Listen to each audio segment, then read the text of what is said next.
Le parcours d'un samouraï des temps modernes. Maître Gabriel Sylla fête 51 ans d'arts martiaux aujourd'hui. Passionné par les arts martiaux, très timide et réservé au départ, il commence le karaté Shotokan en 1974 au Yukokai Club de Dakar sous la direction d'un des pionniers du karaté sénégalais et africain Maître Fernand Nunez. Il a déménagé en Amérique du Nord en 1979 lorsque son père a été nommé aux Nations Unies, et par la suite il a poursuivi son karaté à la New York Karate Academy avec Grand Master Aaron Banks Goju Ryu.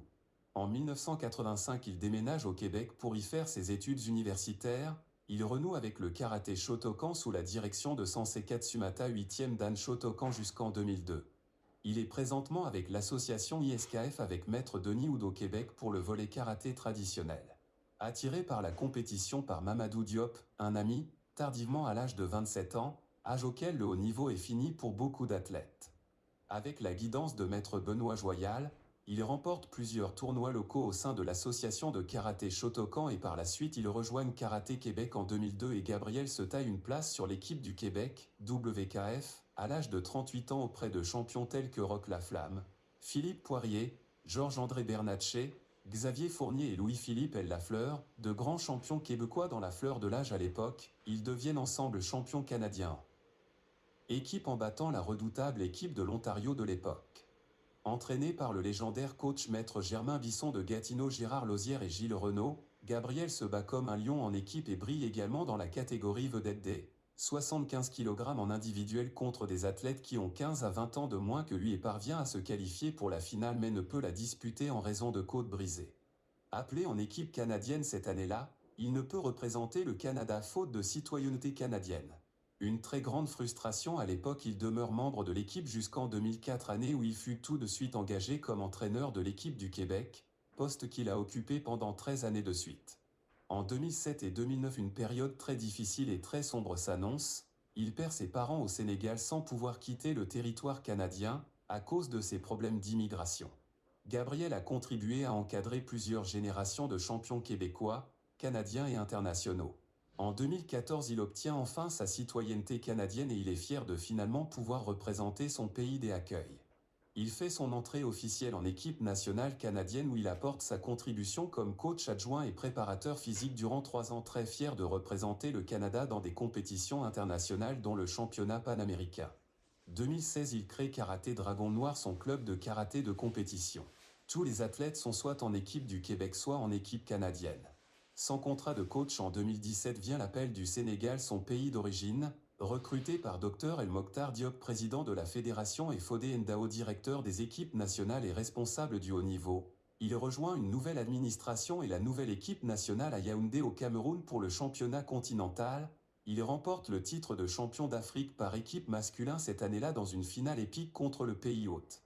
À ce jour, Gabriel demeure toujours avec l'équipe nationale du Sénégal, comme coach et responsable de la préparation physique, cette équipe qui a atteint un sommet de performance, avec très peu de moyens, aux championnats du monde de karaté qui ont eu lieu à Madrid en novembre 2018 en atteignant la finale de bronze et en se classant 5e sur 60 pays.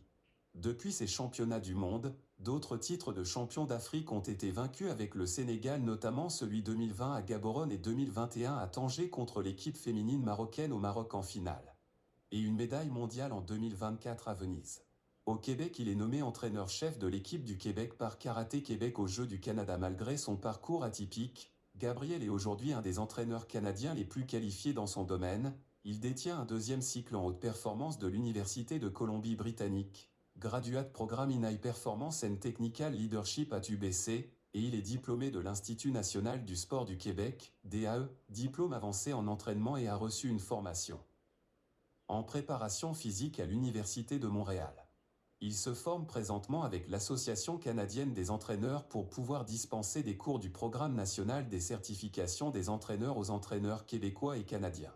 Il continue sa quête de l'excellence en poursuivant des formations de perfectionnement en haute performance à l'Institut national du sport du Québec en ce moment. Gabriel a développé un protocole de prévention de blessures articulaires d'usure, surtout aux hanches pour karatékas qui à long terme doivent souvent se faire remplacer une hanche. Reconnu comme entraîneur professionnel agréé par l'Association canadienne des entraîneurs et par Excellence Sport Montréal ESM, Gabriel a travaillé avec beaucoup d'athlètes de haut niveau surtout au Canada et à l'étranger.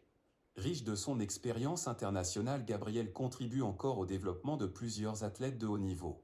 Il a fait littéralement le tour du monde en participant à tous les tournois majeurs de la Fédération mondiale de karaté, WKF, championnats du monde, championnats continentaux, Paname et championnats d'Afrique, Karaté Ligue 1, Serie A et tournois de qualifications olympiques.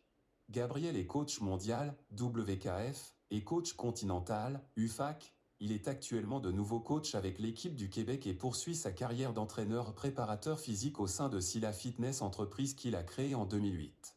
La passion te donne l'élan, mais seul le travail transforme cet élan en excellence. Sensei Gabriel Silla. Comme il aime si bien dire, le travail